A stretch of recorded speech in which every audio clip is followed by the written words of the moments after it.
तकरीबन 1 करोड़ हिंदुओं को भारत से ले जाकर के इसराइल के अंदर बसाया जाएगा और उन्हें इसराइल का नागरिक बनाया जाएगा। इसराइल की नागरिकता उन्हें दी जाएगी। ऐसा ही कुछ बयान सोशल मीडिया पर बहुत ज्यादा वायरल हो रहा है। इसके बारे में आगे ये बताया जा रहा है कि ये ऐलान नेतन्याहू ने खुद किया है और नेतन्याहू ने इसके पीछे की वजह ये बताई है कि हम जब लोगों को भारत से ले जा करके इसराइल में बसाएंगे तो उसके बाद हमारा मुल्क पूरी दुनिया में सबसे ज्यादा ताकतवर और तरक्की याफ्ता मुल्क हो जाएगा। इस वायरल न्यूज को देखने के बाद हमारे मुल्क हिंदुस्तान के बहुत सारे हिंदू लोग खुश हो रहे हैं, गदगद हो रहे हैं और बहुत सारे लोगों ने बाकायदा वीडियो बना करके अपनी खुशी जाहिर की। पर सवाल ये पैदा होता है कि क्या सच में नेतन्याहू ने इस तरह का कोई ऐलान किया है? क्या है इसके सच है, इसके बारे में मैं बाद में बात करूंगा। पहले आइए वायरल न्यूज, वायरल वीडियोस आप देख लीजिए। इजराइल अपने यहाँ 1 करोड़ यानी 10 मिलियन इंडियंस को बसाएगा।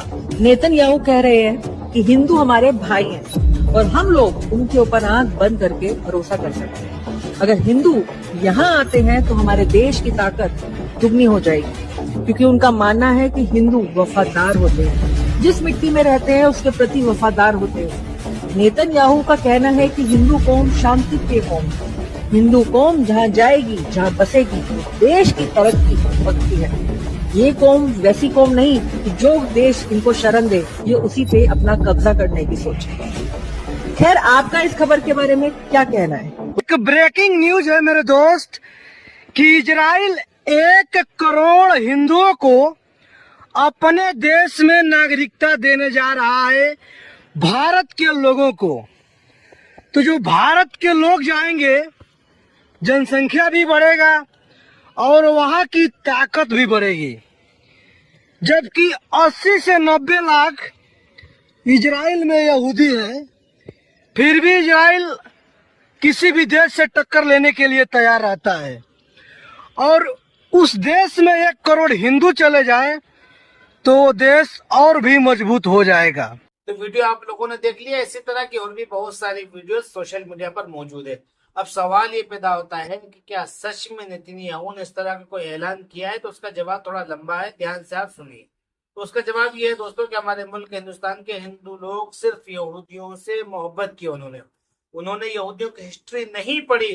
उनकी जो तारीख है वो हमारे मुल्क हिंदुस्तान के हिंदुओं को बिल्कुल भी नहीं पता है। दोस्तों ध्यान से सुनिए।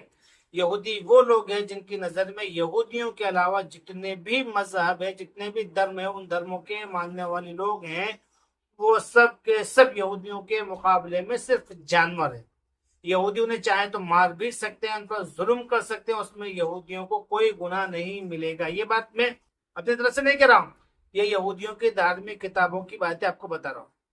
6 billion idol worshippers who makes God angry every second of their life. Indian, Chinese, Japanese, Tibet, Nepal, Thailand, so many. India alone is 500 millions. China is 2 billion. So many, 2 billion Christians, which are idol worshippers. Between Chinese, Hindus, Buddhists, and Christian, at least 6.5 billion people are idol worshippers that according to the Torah do not have the right to live. Idol worshipper goy, it's that penalty. Do not have the right to live. Idol worshipper goy, it's that penalty. Do not have the right to live. Idol worshipper goy, it's that penalty. 100 million in India, bow down to a cow, bow down to other idols. In India, I have thousands of idols. What does Hashem need them for? What for? To eat? Bow down to a piece of a statue? What does he need them in the world for? What do they contribute to the world? Zero. यहूदी सिर्फ एक greater Israel बनाना चाहते हैं, उसमें सिर्फ वो लोग आकर रहेंगे जो यहूदी होंगे। अब चाहे वो इंडिया के यहूदी हो, चाहे वो मलेशिया के यहूदी हो, चाहे वो ईरान और दुबई के यहूदी हो, पूरी दुनिया के अंदर कहीं भी अगर यहूदी है तो इसराइल का नागरिक अगर कोई बनेगा तो वो सिर्फ यहूदी बनेगा। और यहूदियों में फिर ये नहीं है कि कोई इंसान कन्वर्ट होकर यहूदी बन गए, नहीं, वो उसको दोयम दर्जे का मानते हैं। असल यहूदी वो उस इंसान को मानते हैं कि जिसके माँ बाप यहूदी हो। यहूदी माँ बाप के घर में पैदा होने वाले बच्चे को ही वो लोग यहूदी मानते हैं। ये है यहूदियों की असलियत और उनकी सच्चाई। वो आपको इंसानों को कभी भी नागरिकता नहीं देंगे। हम मजदूरी के लिए बुला सकते हैं, जैसे पूरी दुनिया के अलग अलग देश हमारे मुल्क हिंदुस्तान से लोगों को मजदूरी के लिए बुलाते हैं, वो भी बुला सकता है। नागरिकता ये बिल्कुल अफवाह और झूठ है। किसी ने ये पोस्टर बनाई और पोस्टर को सोशल मीडिया पर डाल दिया और लोग इस झूठी पोस्टर को देख देख करके वीडियो बना रहे हैं, खुश हो रहे हैं। इसमें कोई सच्चाई नहीं है। वीडियो ये मुसलमानों तक नहीं, वीडियो हमारे हिंदुस्तानी हिंदुओं तक के पहुंचा दीजिएगा। फिर मिलेंगे अगली वीडियो में। अस्सलाम वालेकुम रहमतुल्लाहि व बरकातहू।